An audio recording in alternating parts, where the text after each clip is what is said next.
Look at the United States today. Atlantic Ocean on one side, Pacific Ocean on the other. And then Alaska, just casually hanging out near Russia like America unlocked a bonus level. But now, rewind the map to 1783. No California, no Texas, no Florida as part of the United States, no Oregon, no Alaska. The United States was much, much smaller. So how did 13 former British colonies turn into one of the biggest countries on Earth? Well, America bought some of it, negotiated for some of it, annexed some of it, fought for some of it, and eventually wrote one very large check to Russia. But there is something the clean modern map does not show. Every time America gets bigger in this story, somebody else's border, government, or homeland changes. So let's rebuild the United States, piece by piece. We begin in 1783. The American Revolution is over. Britain signs the Treaty of Paris and officially recognizes the new United States. And the country's western boundary reaches all the way to the Mississippi River. On paper, that's already enormous. But paper is very patient. The ground is not. Because inside those new borders were native nations with their own governments, communities, alliances, and homelands. So from the very beginning, there were really two maps. The map diplomats drew and the map people actually lived on. Then, in 1787, Congress creates the Northwest Territory. And this part sounds boring. Trust me, it isn't. Because America is basically inventing an expansion machine. The idea is simple. First, land becomes a territory. Settlers move in. The population grows. And eventually, that territory becomes a state. Territory first, state later. Basically a political waiting room with better branding. Over time, this system helps create states like Ohio, Indiana, Illinois, Michigan, and Wisconsin. But it also pushes American settlement deeper into native homelands. And then comes the deal that changes the entire map. The Louisiana Purchase. Thomas Jefferson was not originally trying to buy half a continent. He was worried about one city, New Orleans. Why? Because the Mississippi River was America's giant trade highway. Farmers shipped their goods down the river, and New Orleans controlled the exit. Whoever controlled New Orleans could basically stand at the door and say, "Nice economy you have there." So Jefferson sends negotiators to France.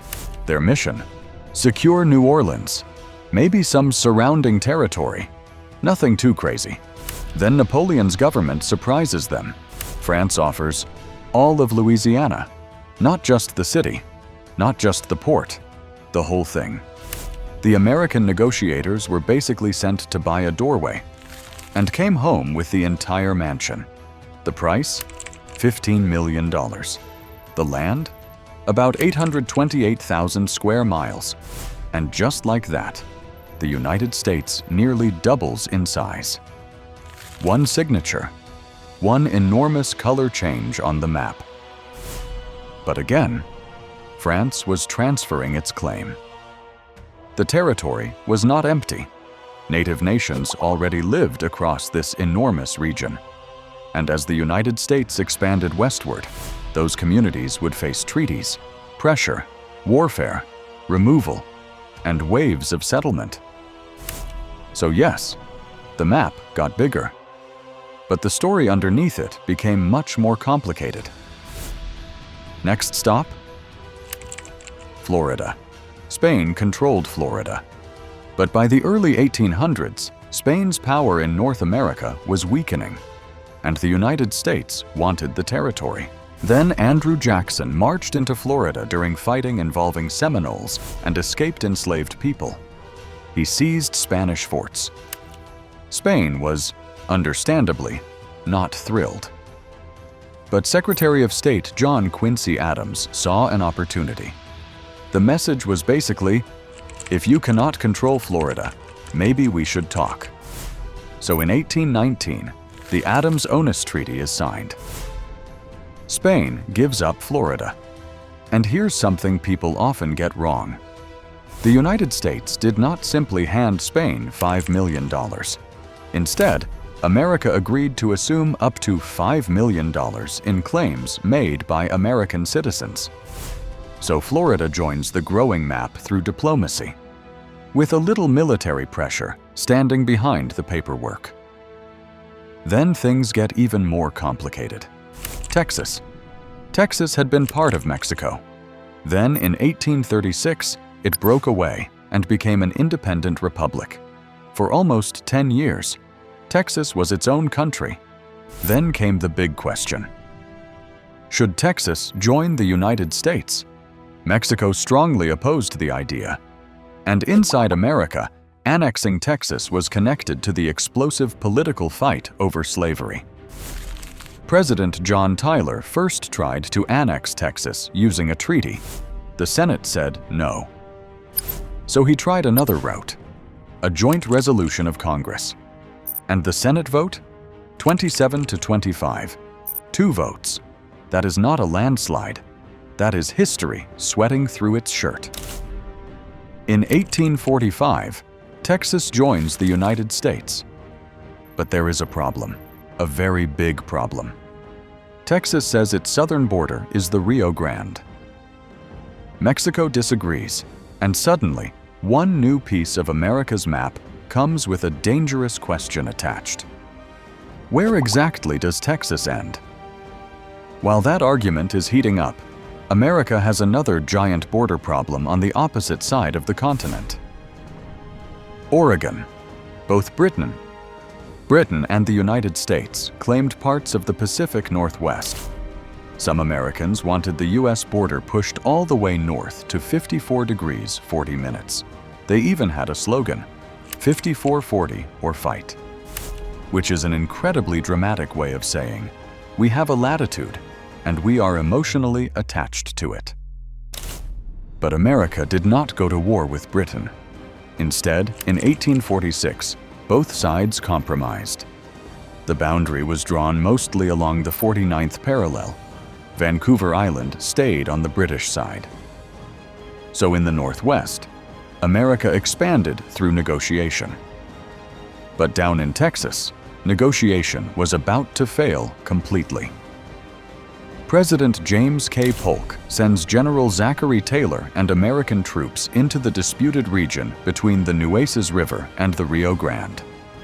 Fighting breaks out. And in 1846, the United States declares war on Mexico. This war changes the map more dramatically than almost anything else in this story. American forces push deep into Mexico, and by 1847, they capture Mexico City. Then comes one of the strangest moments in the entire expansion. The American negotiator is Nicholas Trist.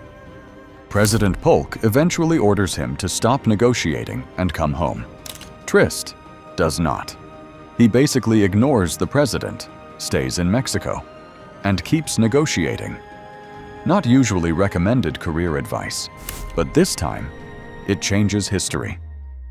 In 1848, the Treaty of Guadalupe Hidalgo ends the war, and the map changes massively.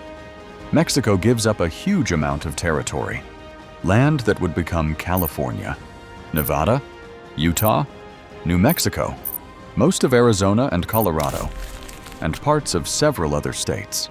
Altogether, Mexico ceded roughly 55% of its pre-war territory.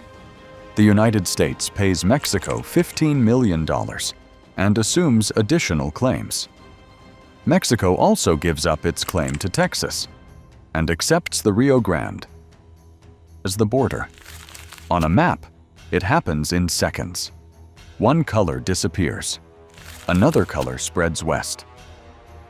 But on the ground, millions of lives do not change that neatly. Mexican residents suddenly find themselves living under a new government. Native nations across the West now face a rapidly expanding United States. And inside American politics, All of this new territory makes one question even more dangerous. Would slavery expand westward? So America is becoming larger, while the political pressure inside the country is becoming stronger. Then comes one last little adjustment to the lower 48. The Gadsden Purchase.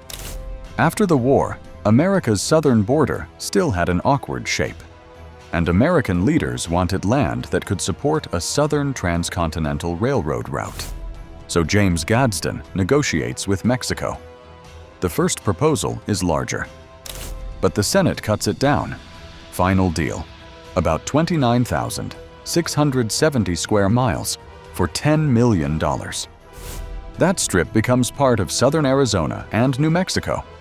On the giant map of America, it looks tiny, almost like the United States was adjusting the hem on its pants. But with that, the basic outline of the continental United States is almost complete. Almost. Because then America looks north, very north. Alaska. Russia controls Alaska. But by the 1860s, the territory is distant, difficult to defend, and expensive to maintain. So after the American Civil War, Secretary of State William Seward begins negotiating with Russia. And in 1867, America buys Alaska. Price? $7.2 million. Land? Nearly 600,000 square miles. That works out to less than 2 cents per acre. Some Americans mocked the deal. They called Alaska Seward's Folly and Seward's Icebox. Basically, congratulations, you bought frozen confusion. But then came gold, oil, fisheries, natural resources, and eventually enormous strategic importance. And just like everywhere else in this story, Alaska was not empty. Indigenous peoples had lived there for thousands of years before either Russia or the United States claimed sovereignty over it. So now, run the map again. 1783. The United States reaches the Mississippi River. Then the Northwest Territory develops into new states. 1803. Louisiana nearly doubles the country. Florida comes through treaty and pressure. Texas joins through annexation. Oregon is settled through compromise with Britain. War with Mexico brings an enormous western territory into the United States. The Gadsden Purchase fills in the southern edge, and Alaska arrives through a $7.2 million deal with Russia. From far away, it looks incredibly simple. One color, slowly spreading across a map. But history was never that clean. America became this big through purchases, diplomacy, annexation, settler expansion, military force, railroad ambitions, slavery politics, and competition between empires. And every expansion affected people already living on the land. So how did 13 former colonies become this? America bought some land, negotiated for some, annexed some, fought for some, and then spent generations turning claims on paper into control on the ground. The map is the clean version. History is what happened underneath it. Because every border is the end of an argument, and very often, the beginning of another.